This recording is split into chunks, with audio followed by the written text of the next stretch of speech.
Boom, boom, boom, boom. Bang, bang, bang, bang. The working man's a sucker, that's for damn sure. You said it. Oh, yeah. Well, come on home to me, baby.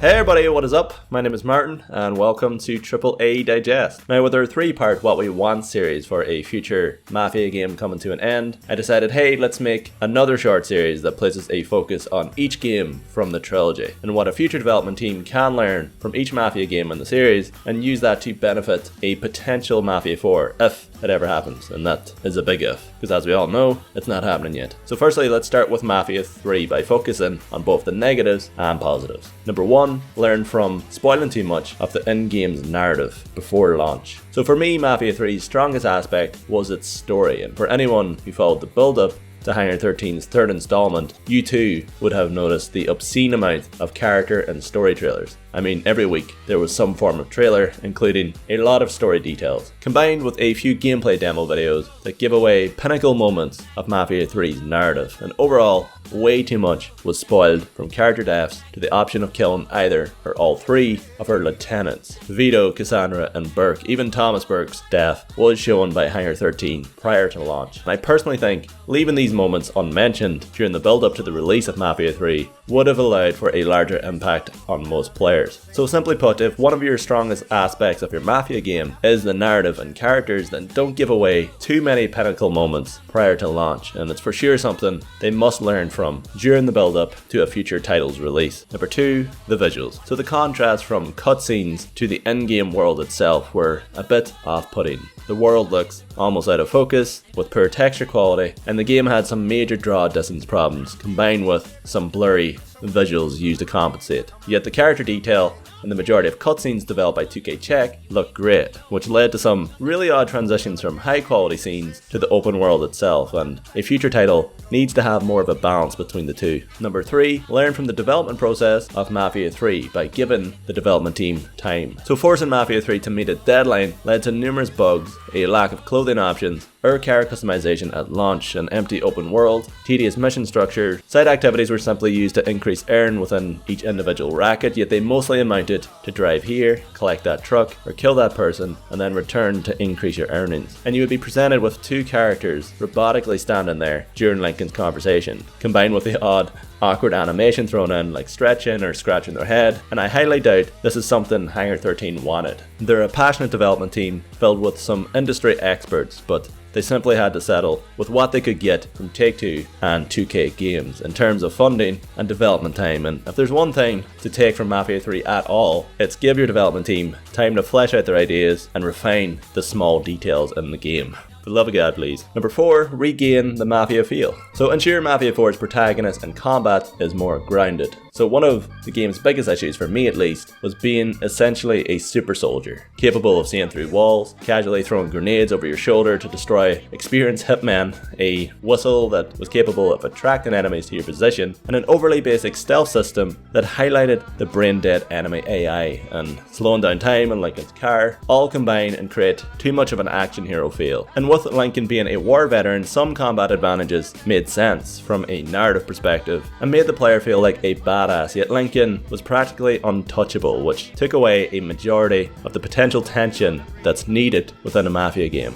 As we all knew, our leading character was safe, and the game didn't retain that feeling of being involved within a tense story with the actual Mafia. And that's something a future development team must learn from, as we want to feel like we're a part of a Mafia family and that the world poses a genuine threat to our protagonist. Now obviously they tried something different with the series, yet it wasn't executed properly in regards to fitting what we expect from a Mafia game, so a return to the roots is needed, and for Mafia 3 we learned that the hard way. Number 5, minimize the political commentary. Now bear with me, I'm all for developers and writers in gaming portraying a meaningful message through their narrative open worlds and via their conflicted characters. If it's subtle, it can be very impactful, but Mafia 3's was so direct and constant and in the face of the player, it got rather tedious. As I said, developers can implement their political agenda into their game, it's their right to do so, but it's not always necessary at every corner, and a future game in the series would benefit from being a little more subtle and clever with its political commentary. But that might be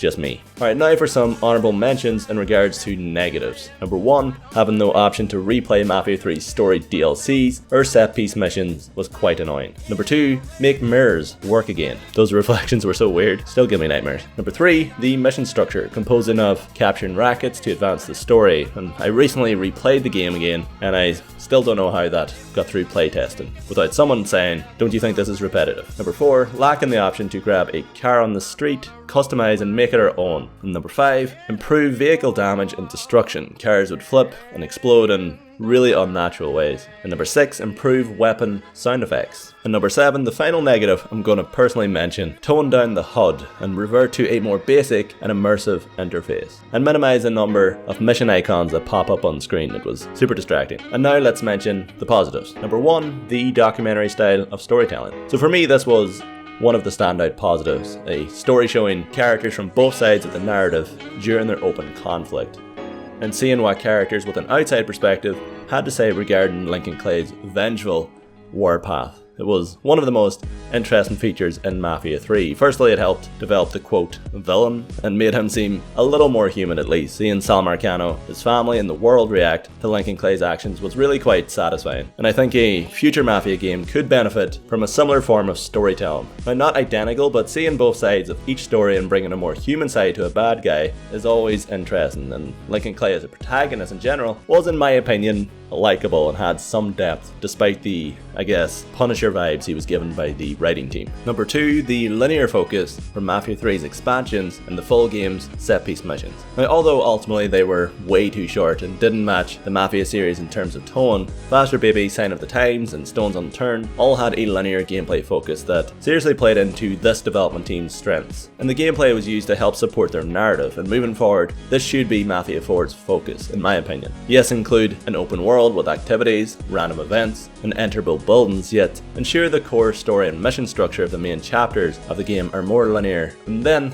they can put a focus on improving the level design. Number 3, the soundtrack. Now, we all hate on Mafia 3 for many, I'll admit, justified reasons, but if there's one thing a future Mafia can learn from Higher 13's title, is the soundtrack that includes 101 songs, all licensed, that perfectly fit the 1968 timeline in the fictional version of New Orleans, and it helps offer that extra immersive feel while driving from A to B listening to the in-game radio. And another nice touch were the news announcements that reacted to each pinnacle moment in the story, and if Mafia 4 has anywhere near the amount of licensed music that Mafia 3 had, I think we'd be quite lucky, and Higher 13's use of music to fit specific moments actually worked out quite well, such as Bad Moon Rising playing during the drive towards the final mission and final confrontation with Sal Marcano. Number 4, the variety of weapons and limited inventory. So a lot can be said about how the in-game weapons sound in general. The majority possibly lacked that boom and realistic feel. Instead, each weapon seemed slightly weak, yet the game offered a decent amount of weapons, ranging from pistols, shotguns, submachine guns, snipers, assault rifles, and a range of different equipment, upgrades and explosives, which allowed for a variety of different approaches to each. And I personally liked the limited inventory, forcing the player to choose between which weapon is suited for the upcoming combat scenario. Number 5, the empire building aspect of the game. So choosing which lieutenant held each district during a sit-down was a cool new aspect to the series, which led to unique perks or rewards and potential deaths or improved relations with Burke, Vito, or Cassandra, although the choice-based aspect of the sit-down did cause some wonky and out-of-place writing,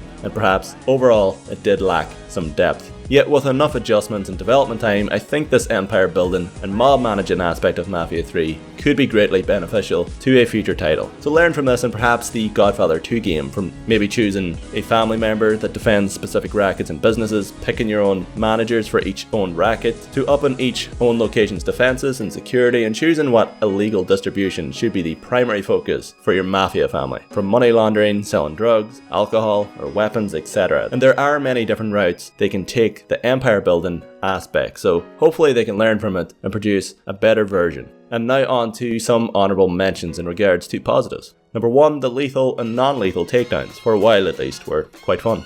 Number 2, the variety of different collectibles. Number 3, the 6 different districts that were quite distinct from one another. I think that's something they can improve upon and learn from. Number 4, and finally, the game had quite a large number of enterable buildings, yet there was simply a lack of things to find within each building outside of maybe adrenaline shots, body armor, and the odd collectible. I think the addition of some random events would have been nice. But yeah guys, that is the end of the video. There are some negatives and positives I left out because they will be mentioned more in depth in either the Mafia 2 or Mafia 1 video. So most importantly, what do you guys think a future title should learn from Mafia 3? This is all about getting a discussion going, so let us know. And shout out to the guy that says there's nothing good about Mafia 3 because it was terrible. But that's all I got for now, and the next video will revolve around Mafia 2, then the final one will be Mafia 1. So in terms of Mafia 4, I'm done after that until we get an announcement of some sort. Sorry, I know you guys love it when I talk about Mafia, but I'll focus my attention on some character videos and other games, including The Outer Worlds, Cyberpunk